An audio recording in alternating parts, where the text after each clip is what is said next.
Hello student, good morning बेटा। आज आपका एसएस की क्लास में स्वागत है।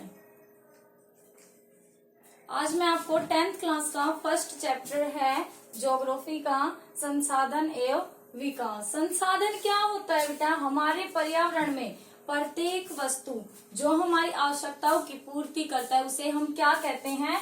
संसाधन। संसाधनों का हमारे जीवन में बहुत ही उपयोग होता है, इसीलिए हम इसे संसाधन कहते हैं। संसाधनों का वर्गीकरण के आधार पर कितने रूपों में बांटा जाता है? 4 रूपों में। कितने रूपों में बांटा जाता है बेटा? 4 रूपों में। पहला होता है हमारा उत्पत्ति के आधार पर, दूसरा समापत्ति के आधार पर, तीसरा स्वामित्व के आधार पर और चौथा होता है विकास के आधार पर। उत्पत्ति के आधार पर भी हमारे संसाधनों को बांटा जाता है, जैसे कि जैव और अजैव संसाधन। जैव संसाधन किसे कहते हैं? जैव संसाधन उसे कहते हैं जिसमें सांस लेने की प्रक्रिया होती है, जैसे कि हमारे जीव जंतु, पेड़ पौधे इत्यादि। और अजैव संसाधन किसे कहते हैं? जिसमें सांस लेने की प्रक्रिया नहीं होती, जो निर्जीव वस्तु मानी जाती है, उसे हम क्या कहते हैं? अजैव संसाधन। अजैव संसाधन के उदाहरण होते हैं जैसे कि जीवाश्म ईंधन और पत्थर, चट्टान इत्यादि। दूसरा होता है हमारा समापत्ति के आधार पर। समापत्ति के आधार पर संसाधनों को कितने रूपों में बांटा जाता है?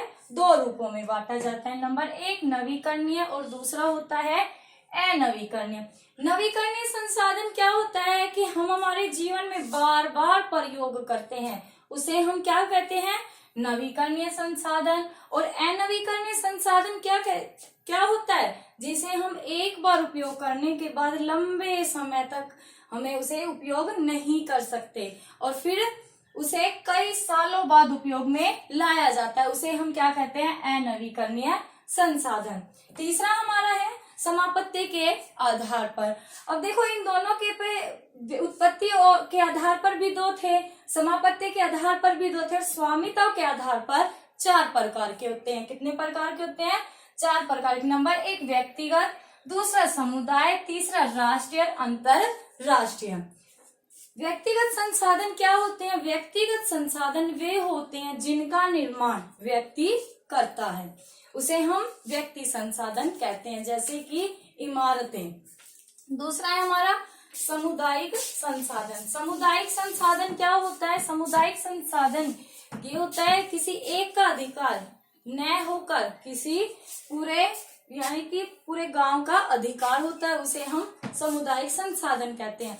राष्ट्रीय संसाधन किसे कहते हैं? जिसमें सिर्फ हमारे देश का अधिकार होता है, उसे हम राष्ट्रीय संसाधन कहते हैं। अंतरराष्ट्रीय क्या होता है कि जितने भी हमारे सागर, महासागर होते हैं, वो 200 मील से परे जो भी हमारी अंतरराष्ट्रीय सीमा लगती है, उस पर पूरा हमारा एक देश का अधिकार न होकर सभी देशों का बराबर का अधिकार होता है, उसे हम अंतरराष्ट्रीय संसाधन कहते हैं। विकास की सतह संभावित संसाधन, विकसित संसाधन और संचित कोश संसाधन, ये 4 प्रकार के होते हैं। संसाधनों का हमारे जीवन में क्या महत्व होता है? राष्ट्रीय संसाधन का हमारे जीवन में बहुत ही अधिक महत्व होता है। संसाधन राष्ट्रीय अर्थव्यवस्था के आधार पर है, जो लोगों की जीविका का प्रमुख साधन होती है। दूसरा है हमारा विकास। संसाधन तो हमारा हो गया, अब देखो विकास। विकास कब होता है? संसाधनों का अगर हम अपनी सूझबूझ से, समझ से काम ले तो संसाधनों का विकास होना भी जरूरी है।